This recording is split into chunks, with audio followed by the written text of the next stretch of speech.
Ada 7 program kunci, salah satunya apa? Selesaikan hutang dalam 1 hari dan membangun negara tanpa hutang. Agar rakyat tidak dibebani lagi oleh pajak yang tinggi terhadap debitur asing. Maksud abang menguasai sistem itu untuk bisa melunasi hutang itu dalam 1 hari ya? Bukan menguasai sistem, kita tahu trik sistemnya. Itu kalau abang di-challenge gitu bang, kira-kira umpamanya nih ada yang berani men-challenge abang gitu untuk membuktikan ini.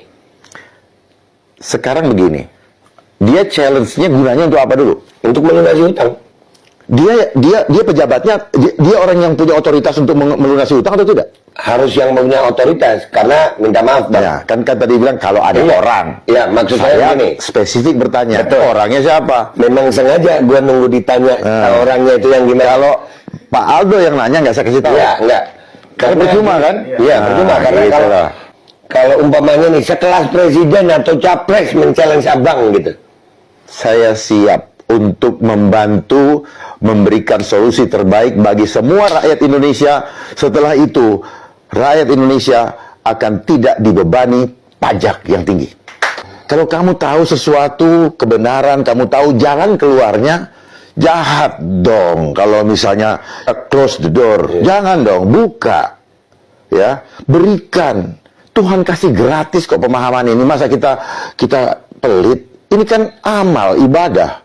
Saya tidak pernah akan berani menyampaikan suatu pernyataan atau membagikan ilmu kalau saya harus berdusta atau saya ini tidak mau. Buat apa? Saya akan berikan itu manakala ada pernyataan dan ya betul-betul di suatu pernyataan, ya bukan pernyataan asal ngomong ya, bahwa akan dilaksanakan. Kalau enggak, nanti malah yang ada apa? Justru dibuat jadi nggak bisa kan gitu. Kenapa saya bisa bicara begitu? Saya kasih ini ya, karena saya tahu sumber dananya. Jadi kalau misalnya ada yang bilang, loh kan jamak hutang setiap negara berhutang ke IMF. Misalnya Amerika juga hutang, Jepang juga hutang. Terus kalau Amerika hutang, Jepang hutang, emang Indonesia harus hutang? Benar.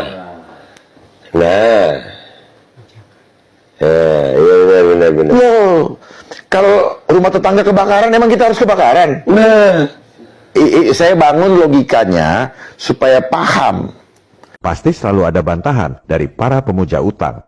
Negara lain juga utang, mana ada negara yang nggak utang? Utang itu nggak masalah, kita kan punya banyak sumber daya alam. Atau nggak apa-apa utang, kan yang penting jadi infrastruktur. Tentang negara lain juga utang, ini ibarat rumah kita kebakaran, terus dengan enteng dijawab, kayak cuma rumah kita aja yang kebakaran, tetangga juga kebakaran. Akhirnya sibuk berdebat soal krisis atau tidak, sementara rumah kita habis terbakar. Kedua, sumber daya alam itu buat rakyat Indonesia, bukan buat orang asing yang kasih utang siluman. Jangan jual tanah air buat asing. Ketiga, pembangunan infrastruktur itu memang harus dilakukan. Siapa bilang nggak perlu? Poinnya adalah pembangunan infrastruktur dan lain-lain itu bisa kita lakukan tanpa utang. Mereka yang kasih utang itu sebenarnya nggak pernah keluar duit, utang siluman. Sekarang, jangankan membiayai infrastruktur yang cuma puluhan atau ratusan triliun, bayar utang 6.000 triliun pun bisa kita lakukan dalam sehari. Keempat, utang dalam falas itu adalah ancaman nyata buat ketahanan nasional. Kalau kekuatan asing mau memiskinkan rakyat Indonesia atau mau menjatuhkan pemerintahan, ketika jatuh tempo, sikat aja rupiahnya supaya anjlok.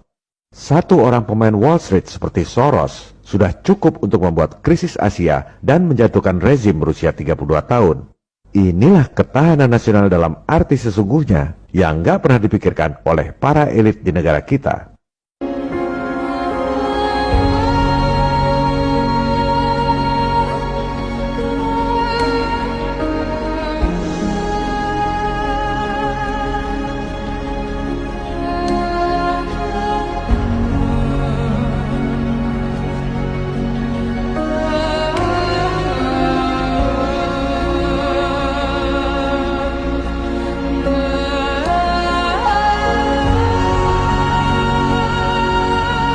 Kenapa saya berpikir sampai ke hutang itu?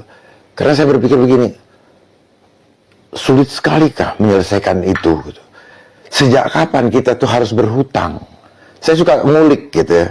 Kenapa kita harus berhutang? Coba, mari saya ajak kita lebih kritis. Sejak kapan hutang itu mulai muncul? Dan orang berhutang kalau dia nggak punya uang, dia nggak punya aset. Itu loh. Setahu saya, rumah tangga berhutang itu kalau dia nggak bekerja, dia nggak punya aset ya. Aset itu misalnya punya motor, dia bisa jual, itu dia kerja lagi, dia bisa beli lagi dan sebagainya kan. Nah, sementara kan kita kaya sekali. Padahal kita, bangsa ini adalah bangsa yang besar yang bisa menyelesaikan persoalannya sendiri. Tanpa apa ya, keterlibatan pihak manapun juga. Karena rumah tangga, kalau ada pihak ketiga, nggak akan selesai. Yang katanya mediator lah apa. Bisa saja dia musang berbulu domba, berpura-pura jadi penolong, tahu-tahu dan sebagainya. Pahami itu gitu loh. Coba ngulik. Mulai kapan, sejak kapan, kenapa hutang, apakah kalau kita nggak ngutang kita mati. Terus kenapa kalau nggak mampu kok maksain diri. Gak usah go internasional, gak usah sok-sok internasional. Supaya kita punya wibawa. Ngapain kita punya kredit motor kalau akhirnya bikin susah? Kan gitu. Gaya-gayaan ikut orang. Bener. Ngapain kita beli mobil kalau kita nggak mampu maintenance-nya? Beli mobil dikasih kredit. Jadi ada jebakan. Kita masuk ke dalam jebakan sistem. Dan akhirnya apa? Kita terjebak dan tidak bisa keluar. Lalu kemudian kita ngintil terus mengikuti permainan ini. Sampai kapan? Dari saya kecil sampai sekarang saya sudah ya dewasa dan sudah memahami semuanya. Terus akankah kita biarkan kehidupan ini berjalan seperti ini saja? Saya tidak mau. Saya akan sangat menyesal apabila kita hanya tercatat berada di dalam periode kehidupan dari tahun sekian sampai tahun sekian, tapi tidak mencatatkan sejarah dalam hidup ini. Itu yang mengencourage saya untuk hidup dan mati ini di tangan Tuhan, bukan di tangan siapa-siapa. Dan tubuh kita adalah tanggung jawab kita dengan Allah, bukan dengan siapa-siapa. Saya tegaskan, tidak dengan siapa-siapa.